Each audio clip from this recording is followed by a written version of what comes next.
Ce sont les jeunes nés à la fin des années 80, début des années 90. On parle de génération Y. Y comme le fil des écouteurs sans cesse à leurs oreilles.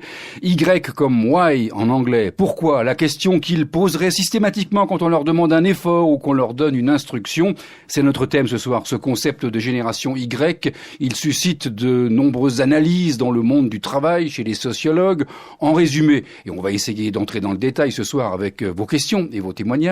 Ces Y, ce seraient des jeunes ultra connectés, choyés par leurs parents, motivés par un travail quand ça les intéresse, très détachés de leur entreprise, obsédés par le temps libre pour être heureux, rétifs à l'autorité et parfois donc rebelles.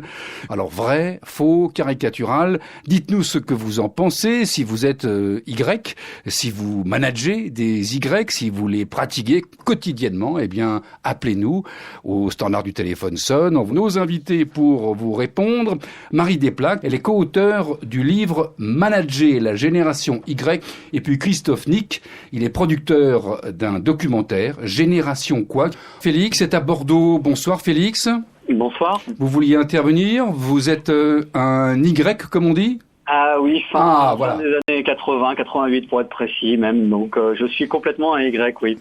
Ce que je voulais dire en fait tout simple, c'est, comme vous l'avez rappelé en début d'émission, on dit beaucoup de choses sur ma génération, qu'on serait ultra connecté, etc. À ce titre, je dirais juste qu'on utilise les outils de notre époque, comme chaque époque a utilisé les siens. Mais surtout, je dirais qu'en fait, on en fait beaucoup pour finalement décrire une réalité assez simple. Nous, ce qu'on veut, c'est simplement pouvoir faire notre place, vivre notre vie et faire le travail qui nous intéresse, avoir notre place au soleil aussi. Mais moi j'aimerais bien être professeur d'université, c'est quelque chose qui me plairait énormément. Mais on me dit non, il y a beaucoup de monde qui veut faire ça, les places sont déjà prises. Et c'est le cas pour beaucoup de gens de ma génération qui aimeraient simplement faire ce qu'ils ont envie de faire. Et on nous met énormément la pression, il y a énormément d'adjectifs péjoratifs. On veut simplement être nous-mêmes et pouvoir vivre correctement comme la génération qui a fait mai 68 a voulu vivre correctement et qui sont actuellement au pouvoir. Et j'ai l'impression, et beaucoup de gens de ma génération ont cette impression, que ceux qui ont fait 68 sont un peu ingrats et nous reprochent ce que eux ont voulu faire à leur époque. Merci Félix d'avoir témoigné sur ce que vient de dire Félix. Christophe Nick, un commentaire c'est très représentatif oui. de cette génération. Là, il a entièrement raison. En fait, le vrai problème qu'a cette génération, c'est plutôt le regard qu'ont les adultes sur elle.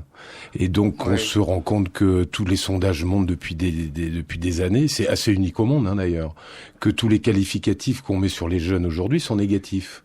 Et donc c'est un regard qu'on a, nous, adultes, sur eux qui les empêche d'entrer dans la société. Il faut quand même rappeler quelques évidences.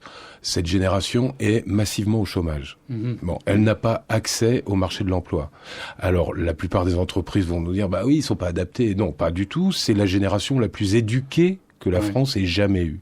Alors ça en fait pas des gens plus intelligents, ça en fait juste des gens qui ont un appareil critique plus développé. Voilà, donc ça peut être agaçant, mais en tout cas c'est une richesse et c'est une force. Mais en tout cas oui, c'est une génération extrêmement pragmatique.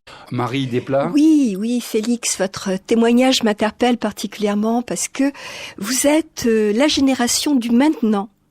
Et c'est la grosse faculté de cette génération Y, c'est qu'elle a su se préparer à ce sentiment d'imprévu, d'imprévision, qui est notre lot quotidien.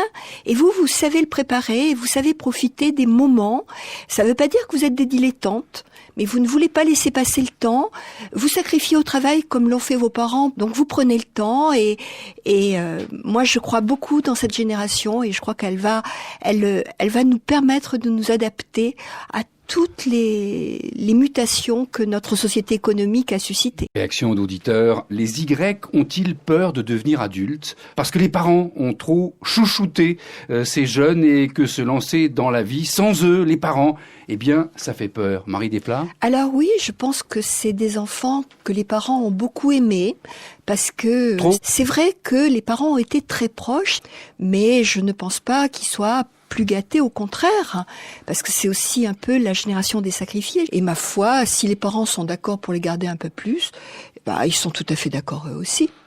Christophe Tick, à travers tous les témoignages que vous avez recueillis dans ce documentaire Génération Quoi, vous avez parfois senti ce sentiment chez les Y, la peur de devenir adulte?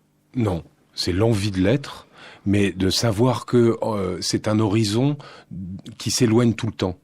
Voilà. Ouais. Qu'est-ce qui caractérise d'être un adulte? Il y a 20 ans, on pouvait se le dire. Service militaire, première voiture, mariage, enfant et premier logement. Aujourd'hui, tout ça a explosé. C'est-à-dire qu'il n'y a plus aucun repère et surtout pas par l'entreprise. Voilà. Donc on a un statut jeune qui dure indéfiniment, qui peut aller jusqu'à 32, 33 ans et qui est un statut complètement flou dans lequel on doit se trouver et naviguer et survivre. Donc le côté rester chez ses parents parce que c'est cool, non, c'est l'inverse. On reste chez ses parents parce qu'on... Christophe Tick, à travers tous les témoignages que vous avez recueillis dans ce documentaire Génération Quoi, vous avez parfois senti ce sentiment chez les Y, la peur de devenir adulte?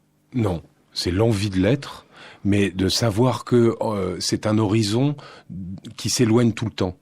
Voilà. Ouais. Qu'est-ce qui caractérise d'être un adulte? Il y a 20 ans, on pouvait se le dire. Service militaire, première voiture, mariage, enfant et premier logement. Aujourd'hui, tout ça a explosé. C'est-à-dire qu'il n'y a plus aucun repère et surtout pas par l'entreprise. Voilà. Donc on a un statut jeune qui dure indéfiniment, qui peut aller jusqu'à 32, 33 ans et qui est un statut complètement flou dans lequel on doit se trouver et naviguer et survivre. Donc le côté rester chez ses parents parce que c'est cool, non, c'est l'inverse. On reste chez ses parents parce qu'on peut pas partir. C'est d'abord ça.